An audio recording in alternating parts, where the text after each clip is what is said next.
Социјалните мрежи зовреа по вчерашната вест дека владата ја зголемува квотата за увоз на странски работници. Мислењата се поделени, но поголемиот дел од граѓаните не сакаат странски работници на домашниот пазар.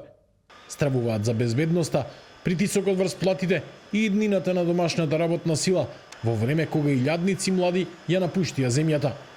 Дел од граѓаните велат дека странските работници нема да работат за минимална плата, туку Македонија ќе ја користат како транзит кон Хрватска или Црна Гора.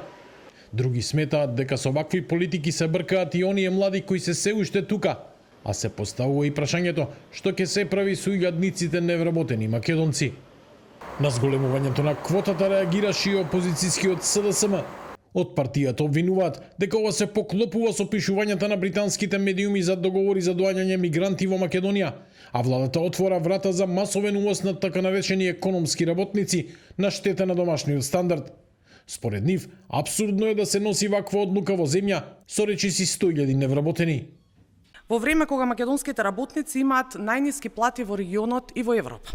Владата вели дека нема пари за покачување на минималната плата. Во буџетот недостигаат 2 милиарди евра. Очигледно сите ќе мора да се навикнеме дека поголеми плати нема да има. Ни доаѓаат така наречените економски работници. Иако во Македонија се уште има речиси 100.000 невработени, владата донела одлука да се носат 10.000 странски економски работници. Од бизнис секторот пак поинаков став. Бизнисменот Ангел Димитров, како прв човек на Организацијата на работодавачи, вели дека најдобро решение е активирање на домашната работна сила, но додава дека и покрај огласите, голем дел од пријавените невработени не се јавуваат за работа. Се уште имаме ние во Агенција за вработување околу 90.000 невработени кои се пријавени формално, но за жал не се пријавуваат на огласите и не бараат преквалификации до обуки, што значи дека тие луѓе се одреден потенцијал, но веројатно работат во сивата економија. Владата вчера соопшти дека квотата за странски работници за 2026 година се зголемува на 10.000.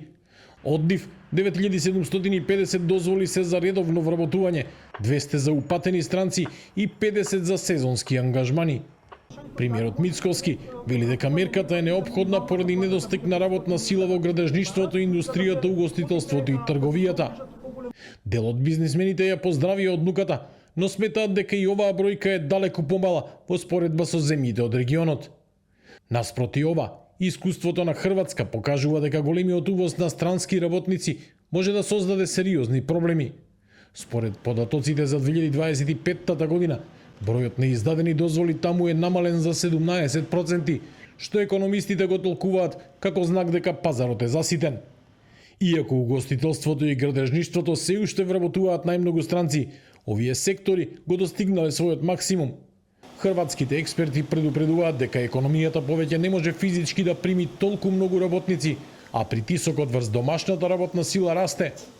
Во Македонија пак дилемата останува како да се задоволат потребите на бизнисот со интересите на домашните работници.